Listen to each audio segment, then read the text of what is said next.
Repechaje, progreso o corrección de un error. Las dos.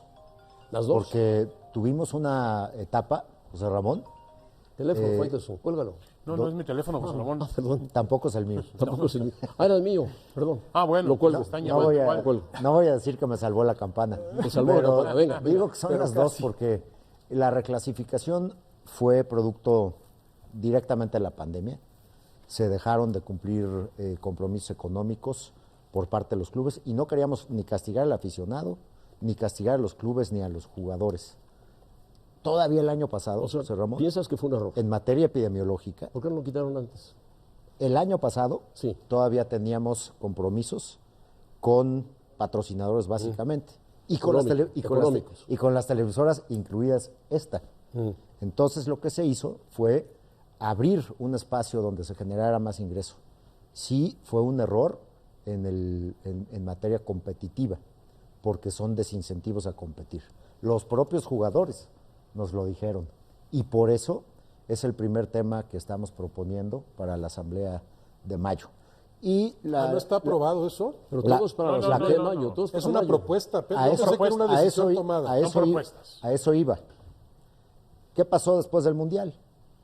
¿Ustedes creen que no hablamos con los dueños? Sí, por supuesto. ¿Ustedes creen que no platicamos Claro que hablaron. de los temas de fondo? Claro. Pues claro que lo hicimos. Y uno de los temas es, a ver, vámonos a la carnita. Yo soy gran televidente de este programa.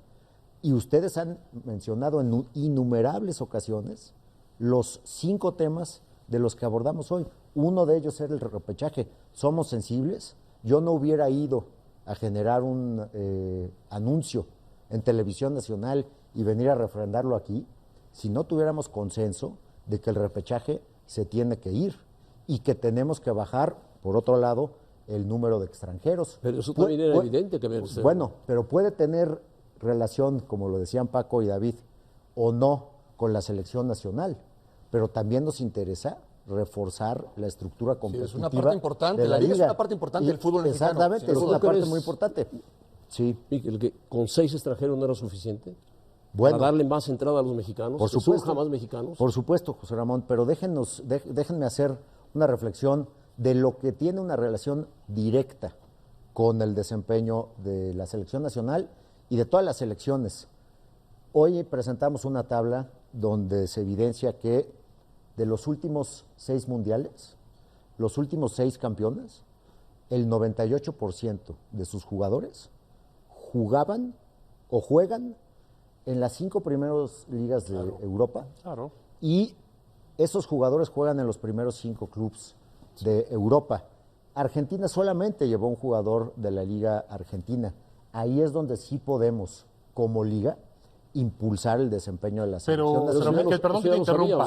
Perdón que te interrumpa en ese sentido, Mico. O sea, fomentar la salida de jugadores. Por supuesto. De pronto sale un jugador mexicano y el club mexicano pide por ese jugador una barbaridad. Claro. O después se hacen transacciones internas en cantidades que los europeos dicen, Dios mío. Ese es el O sea, tema. Chivas le vendió Es que a ese es el tema. Pizarro, A en Monterrey, 14 claro, millones de porque dólares. Pero mexicano, lo que ustedes están diciendo, lo dijimos con santo y seña en la mañana.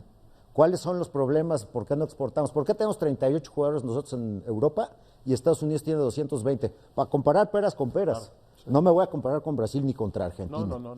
Pero geométricamente nos ganan. Pero, ¿sabes, porque Miquel? Es que tú termino. Sí. Hay 2 barreras de salida, Paco. Sí. La primera son los precios de las cartas y los salarios que se pagan aquí. Sí.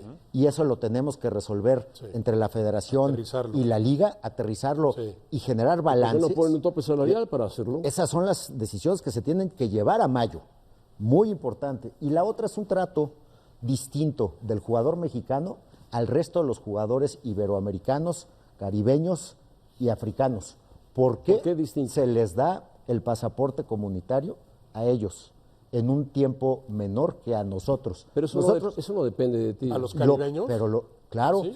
por ser algunos colonias europeas. Sí. Bueno, son colonias europeas. Sí, entonces lo tenemos que resolver. Hay una forma jurídica. ¿Tendrías que ir a la ONU o decidir no, este asunto? lo podemos hacer país por país y ya lo estamos haciendo. José Liga Ramón. por liga, ¿no? Liga, Eso sería con la liga liga. por Liga. país. Ese Claro, es un tema, Miquel, que para tenemos mí es punto medular y tiene que ver también, John, Ajá. con la selección mexicana. Para mí ese es el tema. Sin El duda, único país, sin duda. por lo menos en el continente americano, en donde las transacciones son en el mercado interno, es México.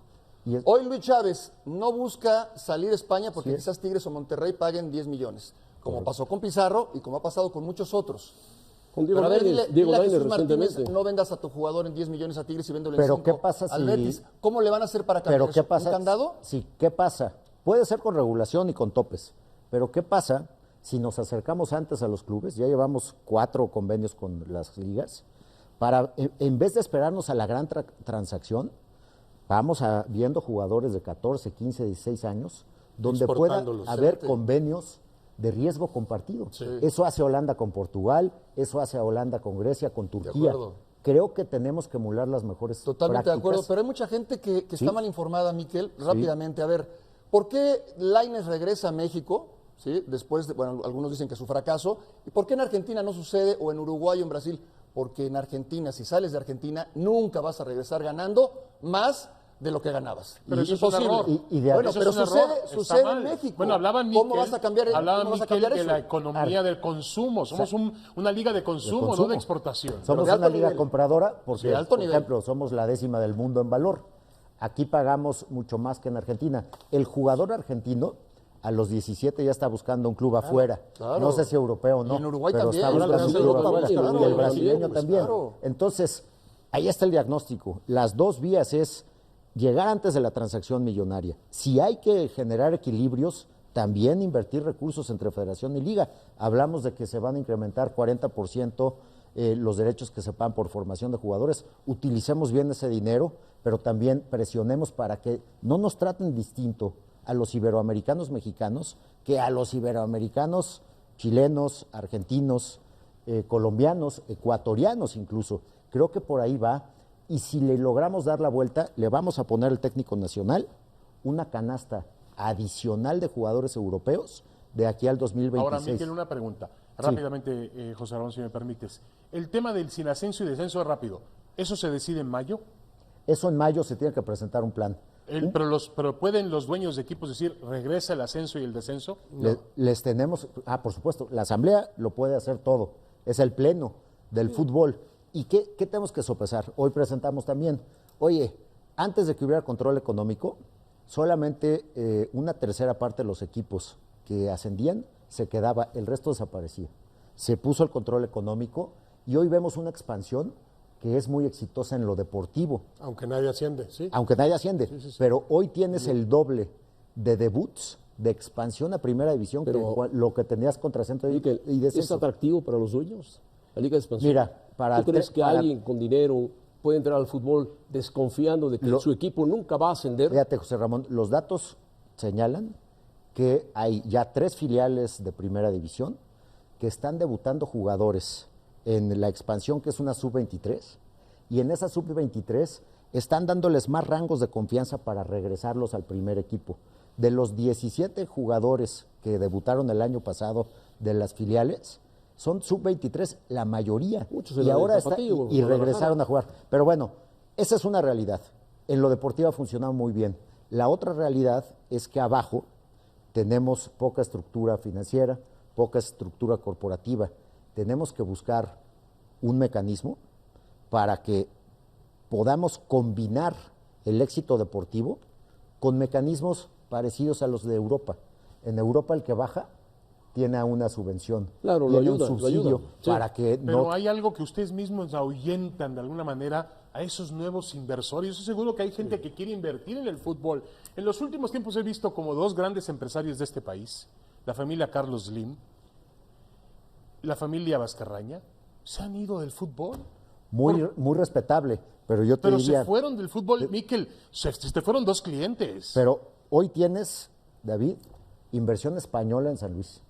Tienes inversión americana en Necaxa. en Cancún y en Necaxa. Y cuando empecemos la Leagues Cup, vamos a tener 77 partidos de fútbol en Estados Unidos. Faltan en los un árabes, mes. ¿por qué no invierten Y los esos- árabes en México? Yo te diría que ¿por qué no? ¿Por qué no?